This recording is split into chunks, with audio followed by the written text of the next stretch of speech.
días, amigos televidentes de Canal 11. Estamos un lunes más en nuestro segmento Nutrición al Día. Soy la doctora María Luz André, médico holístico y nutrióloga clínico.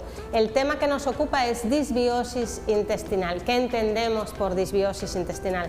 Para explicar la disbiosis, que es la alteración del equilibrio intestinal, tendremos que entender lo que es la homeostasis o el equilibrio intestinal. ¿Y por qué es tan importante hablar de este tema? Sabemos que estamos en momentos de pandemia a nivel mundial, sabemos que hay mucha gente con problemas de salud, problemas de obesidad, problemas de hipertensión, de factores de riesgo cardiovascular como la diabetes y sobre todo de enfermedades autoinmunes, y esto ha sido más en las últimas décadas y cada vez parece que a pesar de los medicamentos y demás no se puede combatir, y ahora estamos en un momento donde la Organización Mundial de la Salud está promoviendo el fortalecimiento del sistema inmunológico, y por lo tanto estamos hablando mucho de la microbiota intestinal. De alguna manera la salud del cuerpo en general depende de nuestro intestino. El intestino es la mayor superficie que el ser humano tiene. Y hay un sistema que se llama sistema inmunológico o sistema inmune y mucosas, que es lo que cubre prácticamente todos los órganos del cuerpo, y pudiéramos decir que eso es un solo órgano, es decir, la piel del intestino es la misma piel que cubre todos los órganos del cuerpo, y la mucosa que recubre el intestino por dentro o que protege el intestino es la misma mucosa que también cubre el resto de los órganos y que los protege.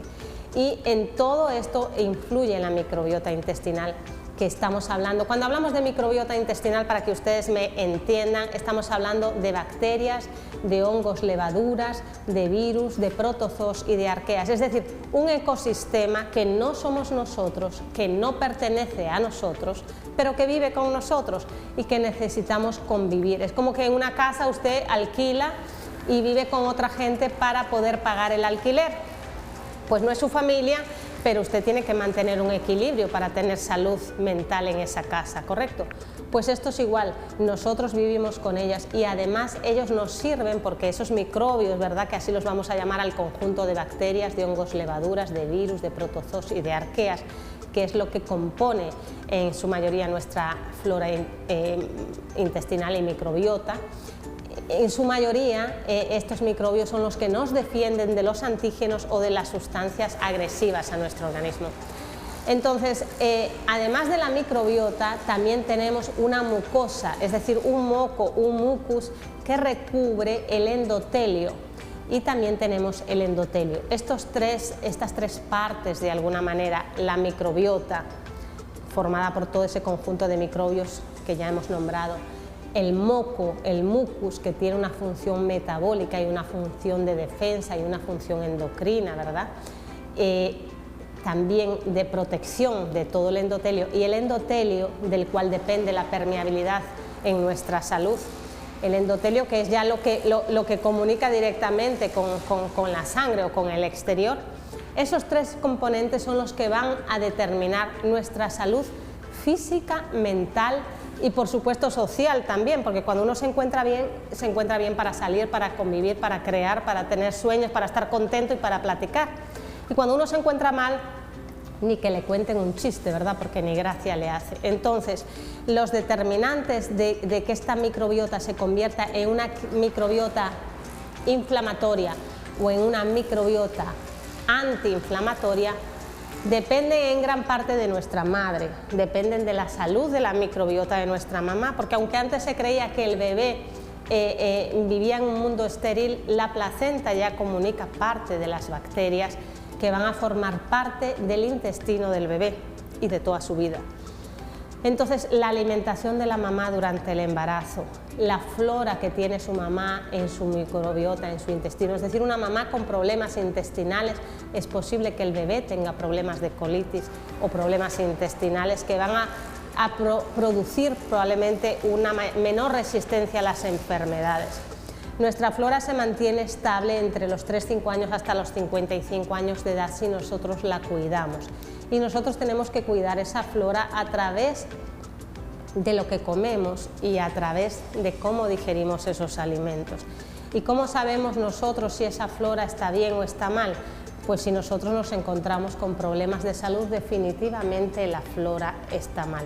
Una flora inflamatoria va a producir una inflamación sistémica de bajo grado, que los primeros síntomas que en la mayoría de los pacientes dan es un aumento del perímetro abdominal y también da flatulencias, gases, retortijones, dolores de estómago. Entonces cuando usted siente que después de comer se le sopla el abdomen, que tiene gases fétidos, que le cuesta dormir, que le cuesta digerir los alimentos, que incluso se enoja con más facilidad, que le duele la cabeza, así de manera continua, realmente tenemos que pensar que tenemos un problema a nivel de la microbiota intestinal.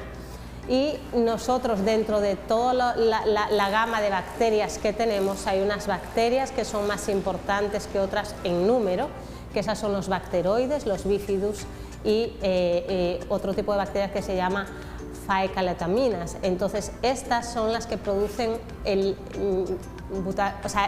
hay un ácido que no les quiero complicar con los nombres, pero el biturato es una especie de amigo nuestro que lo producen estas bacterias y que viene del producto de la metabolización de las fibras a nivel de estas bacterias intestinales. Entonces, cuando nosotros conseguimos combinar una buena alimentación con una buena digestión, las fibras, que es lo que nosotros comemos y que lo que promovemos para la salud, las fibras solo son digeribles por la microbiota intestinal, y cuando la producción de este biturato es importante a nivel de cantidad, nosotros vamos a tener suficientes ácidos grasos de cadena corta que nos van a producir sustancias antiinflamatorias y que van a poder de alguna manera conservar ese moco y proteger ese endotelio para que el endotelio no sufra de toda la toxicidad o que no sufra del contacto directo con los antígenos que se presentan a través de la comida, a través de lo que inhalamos,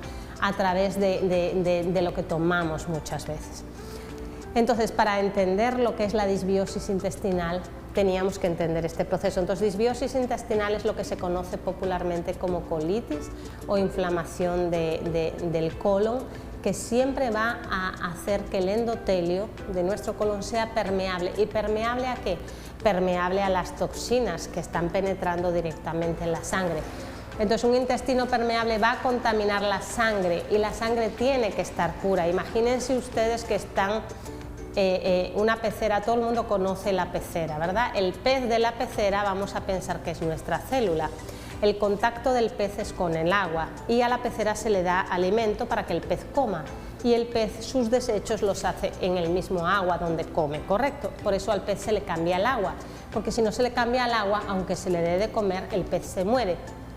Pues de alguna manera nosotros somos una pecera, nuestra sangre es el agua de la pecera, nuestras células serían el pez y nuestro sistema depurativo o nuestro sistema digestivo o nuestro colon sería la parte que vacía y que cambia el agua. Pero cuando el colon está permeable, esas toxinas pasan directamente a la sangre o al agua de la pecera, contaminando a las células, y esas células se pueden volver inflamatorias e incluso cancerígenas. Entonces, el tema de la microbiota intestinal, yo espero que estén atentos para la siguiente exposición de este tema, porque es largo, pero es muy importante. Incluso en los estados de ánimo, la Universidad de Harvard ha descubierto, ya lleva una década diciendo que todas las enfermedades autoinmunes, estamos hablando de Alzheimer, del lupus, de incluso la obesidad, que se considera una enfermedad autoinmune en muchísimos casos, de todo lo que tenga que ver con Parkinson, con enfermedades incurables, vitíligo y demás, está relacionado con la microbiota intestinal, al punto que en muchas ocasiones están haciendo trasplantes de heces para conseguir cambiar el tipo de microbiota intestinal. Entonces, para que no tengamos que llegar a esa operación o a ese caso, nosotros estamos promoviendo la salud desde la alimentación, desde el descanso, desde la oxigenación.